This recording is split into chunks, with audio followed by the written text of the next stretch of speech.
Ladies and gentlemen, you may have seen him already. Charlie Mydlarz is next with Growing Up in Sound. Charlie Mydlarz, ladies and gentlemen.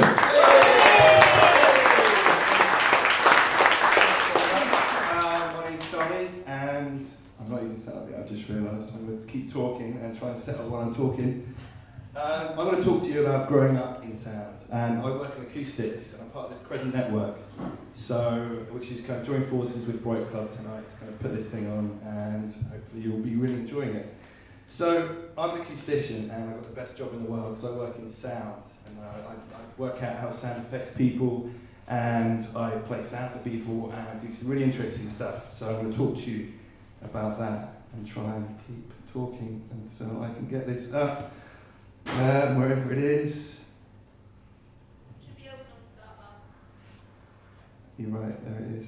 Okay, so growing up in sound, here we go. Amazing stuff.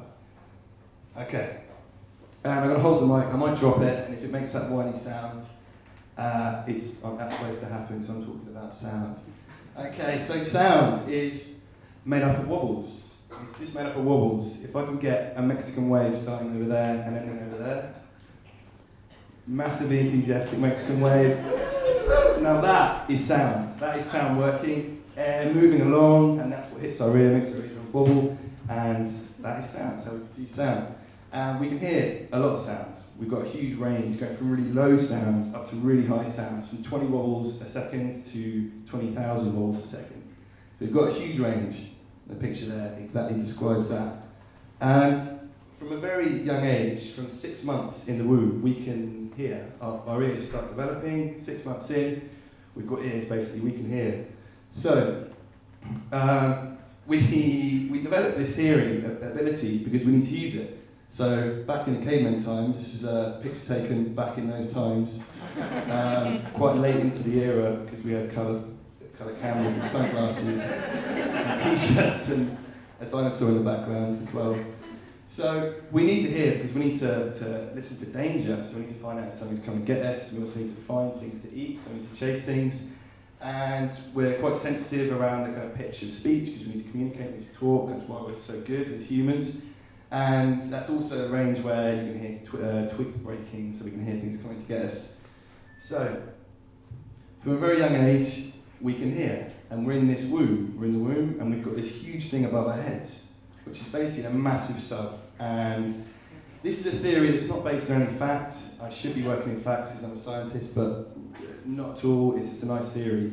And I think the reason we like bass so much, everyone appreciates bass, deep sound, like going to clubs or just listening to a nice rich sound, is because we've got this sub above our heads in the womb. And I should have this little sound sample here.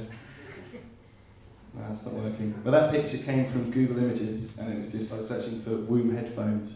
I got a picture of this little kid with big headphones on, which doesn't bear much relation, but it does kind of tie back in a minute.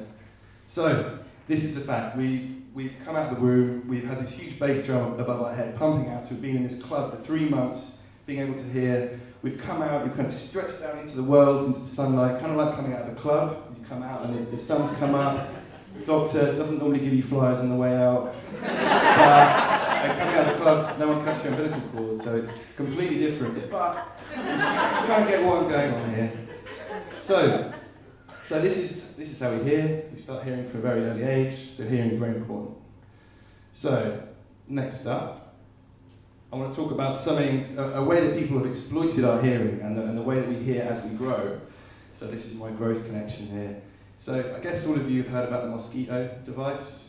It's quite a common thing. It's not really in many places, but I just want to talk about it because it's quite key to this. And this is a device that kind of taps into the fact that young people can hear a really wide range of sound. We can hear, well, not me, but younger people can hear really high frequencies, really squeaky, high-pitched sounds, whereas older people lose this ability to hear up in this high range. So they've developed this device called the mosquito, which emits this really high frequency tone, and this is supposed to stop kids from loitering around shops. And this is backed by the Convenience Store Association. That's the only people who have actually backed it. And it's invented by this guy here. And I don't know, I only found this morning, but he looks evil. Like he's holding that thing like some kind of sonic weapon. And he looked smug as you like, evil bastard. And he actually tested it on his kids as well. Let's go back to the first picture on the first slide. And apparently he sat his kids down and played them all these tones and kept kind of changing the frequency and the volume to get the most reaction out of it, like some kind of Clockwork Orange, strap them down. I'm not sure about that, that's not fact either, but I'm going to assume that completely.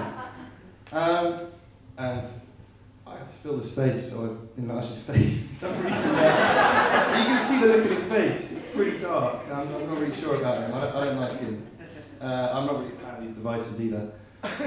And he thought to design this because he went to a factory with his dad and he was like getting really pissed off with this high frequency tone in his factory, and no one was bothered about it apart from him. And he found out that he was the only one who could hear it because he had this young hearing. And so he went on to develop this machine, which was pretty sick.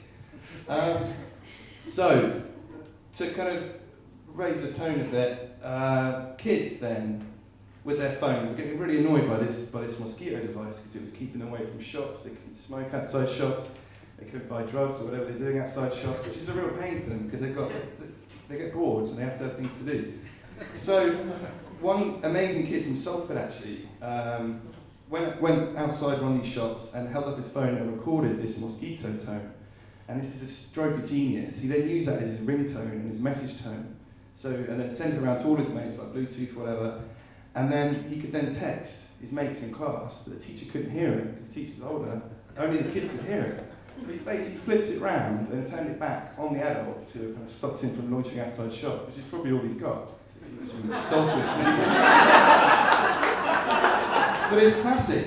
He just completely turned it around and stuck it on its head and used it against the adults who, have put this on them. That's just a logo of the mosquito. I don't know what I was doing here. It's just an evil kid with a phone expertly dropped over his... He's actually holding a scalpel, but I put a phone there to show you this. That wasn't the kid who did it in Salford, but it could be.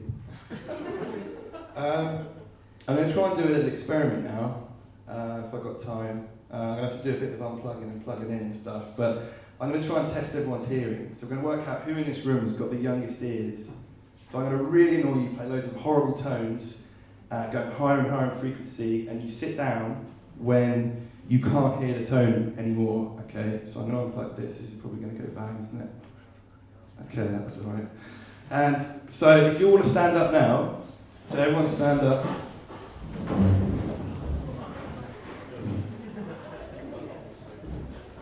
I've just asked you all to stand up and my laptop's just turned off down here. It's about batteries. So, what I'm going to do instead is tell you all to sit down again. And I'm going to have to just move on and finish a little bit early, I think.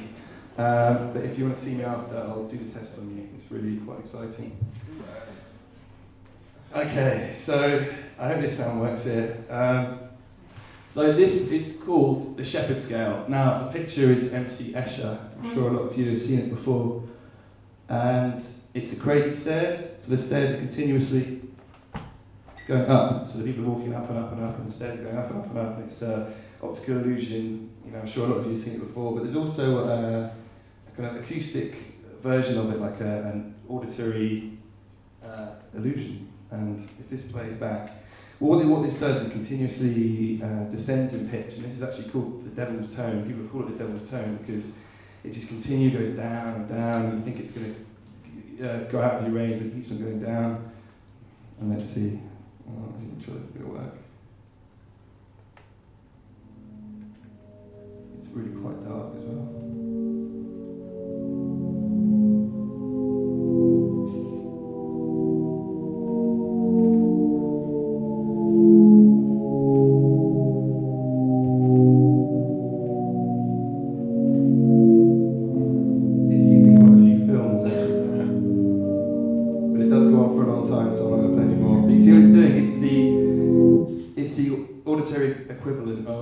Things outside barbers, things that spin around with the red and the white, it's the sound equivalent of that, and it just keeps on going down. I'll probably finish quite early, but I think I'm going to wrap it up now.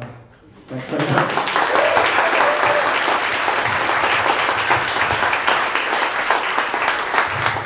Charlie Mydlarz, ladies and gentlemen.